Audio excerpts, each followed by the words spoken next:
mereka inginkan adalah saya ini perempuan yang terendah yang mereka ingin ciptakan. Supaya, karena sesuai dengan ancaman dia dari awal kan saya sudah katakan, jika kamu tidak mau menerima saya sebagai suami, saya akan jatuhkan kamu, Angel, supaya orang lain tidak bisa.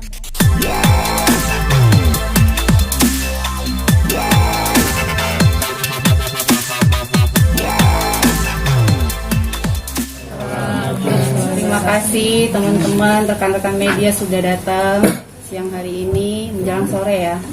Terima kasih. Sore ini saya mau menanggapi kemarin pernyataan dari Vicky Prasetyo dan kuasa hukum mengenai saksi, karena dia menghadirkan saksi. Menurut saya itu sebuah kebohongan. Kenapa? Sebenarnya mereka sah saja mau menghadirkan siapapun untuk membela mereka, tetapi saya harus mengungkap fakta yang sebenarnya. Pertama, kita rangkai dulu. Dia mengatakan, Vicky Prasetyo mengatakan di salah satu infotainment, ini adalah saksi kunci, dia katakan ya, saksi kunci dari sebelum peristiwa kejadian dia jebak dan gerbek saya sampai saksi kunci kejadian yang dia jebak saya.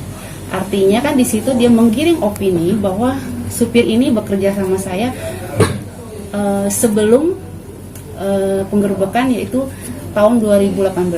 Berarti begitu ya, kan dibawanya ke sana. Tapi sebenarnya bagaimana supir ini bisa mengetahui semuanya, sementara supir ini kerja dengan saya tahun 2020, yaitu Januari lagi.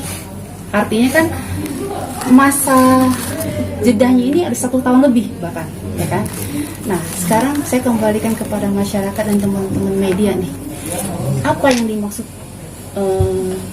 saksi kunci ini apa? Dan saya ada buktinya.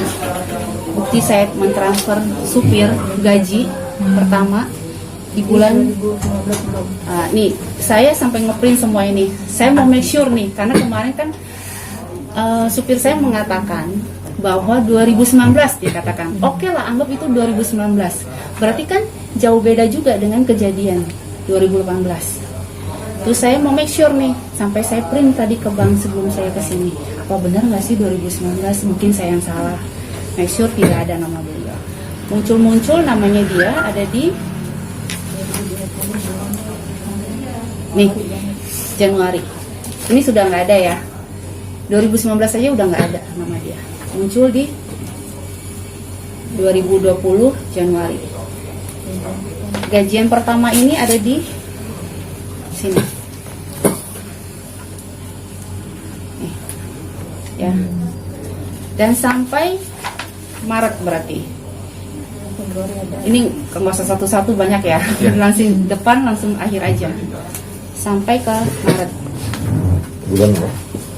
Ya, ini bulan Maret 2020 terakhir. Jadi menurut kalian deh, ini saksi kunci ada bukan? Kerja sama saya cuma 3 bulan. Jadi dari mana supir ini, mantan supir saya ini bisa mengetahui kejadian pada saat itu? Sementara pihak sana dan pengacaranya mengatakan saksi kunci kejadian, sebelum kejadian dan sampai kejadian. Ini luar biasa fitnah mereka. Tapi alhamdulillah saya yakin Pak Jaksa dan Pak Hakim itu sangat cerdas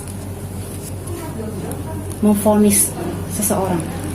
Bukan karena opini, bukan karena narasi, dan bukan karena bentuk-bentuk yang mereka ciptakan ini. Semua by fakta. Saya bukan khawatir masalah vonisnya, karena saya yakin jaksa dan hakim orang cerdas, pintar, bukan hanya menangani kasus saya, kasus yang lebih berat lagi mereka paham. Tapi ini bahayanya adalah Vicky Prasetyo dan satu gerombolan ini dan pengacaranya selalu mau menjatuhkan saya dan merendahkan saya sebagai perempuan. Kenapa? Saya ini seorang ibu loh, saya punya anak. Saya punya anak, saya seorang ibu.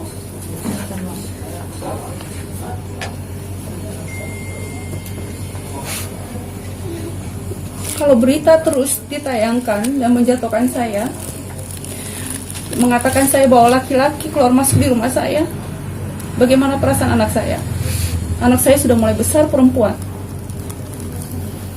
Dari supir aja dia bisa merangkai semua cerita ini. Berarti cerita sesungguhnya semuanya itu kan bohong. Dari mana supir bisa tahu kejadian itu? Saya nggak mau membahas yang terlalu lebar karena saya fokus di sini gitu. Sebenarnya siapapun yang datang ke rumah saya, tamu saya, kenapa yang mereka sebutkan hanya laki-laki? Sementara tamu saya ada ibu-ibu, ada perempuan, ada mbak-mbak, semua. Kenapa dia sebutkan hanya laki-laki? Karena tujuan dia dari awal cuma satu. Begitu saya menceraikan mereka, saya mengusir mereka, mereka inginkan adalah saya ini perempuan yang terendah yang mereka ingin ciptakan. Supaya karena sesuai dengan ancaman dia dari awal kan saya sudah katakan, jika kamu tidak mau menerima saya sebagai suami, saya akan jatuhkan kamu, Angel, supaya orang lain tidak bisa mau dengan kamu dan kamu tidak bisa dekat sama laki-laki lain. Itu tujuannya sampai sekarang.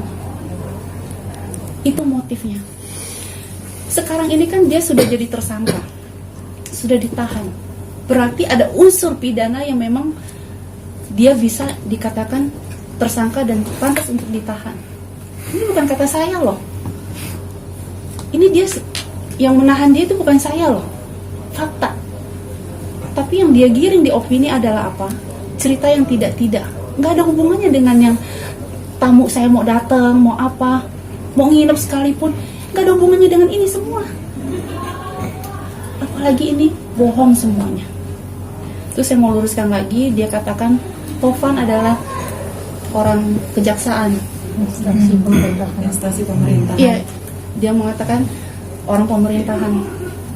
Silakan kalian cek, suruh Vicky Prasetyo dan pengacaranya cari tahu siapa Tovan. Kasihan, dia bukan orang pemerintahan, dia teman lama saya.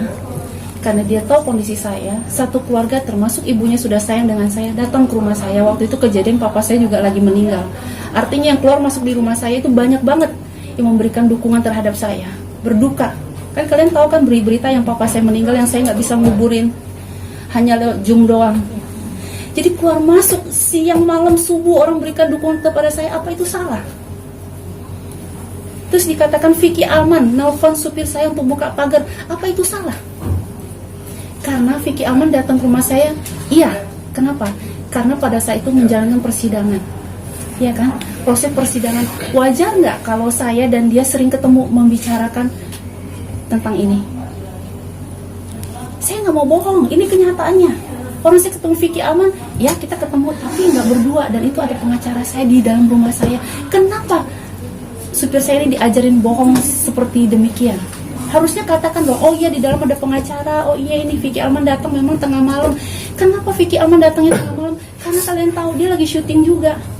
Dia punya waktu kalau dia selesai sinetron. Saling mencocokkan.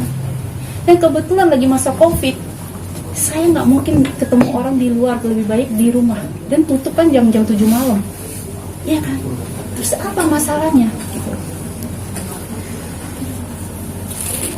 Nah ini juga semalam supir yang kerja dengan saya, jadi semua pekerja saya memang yang mencari adalah staf saya namanya Budi, ya. Nanti juga dia akan menjelaskan bagaimana kronologi, termasuk semalam sudah ketemu dengan mantan supir saya. Saya kaget, miris, begitu tahu faktanya dan dia cerita semuanya, saya kasihan dengan beliau. Kenapa? Dia ini kondisinya prihatin. Saya baru tahu ibunya lagi masuk rumah sakit.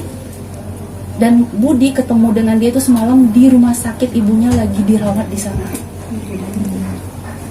Coba Budi jelaskan lagi.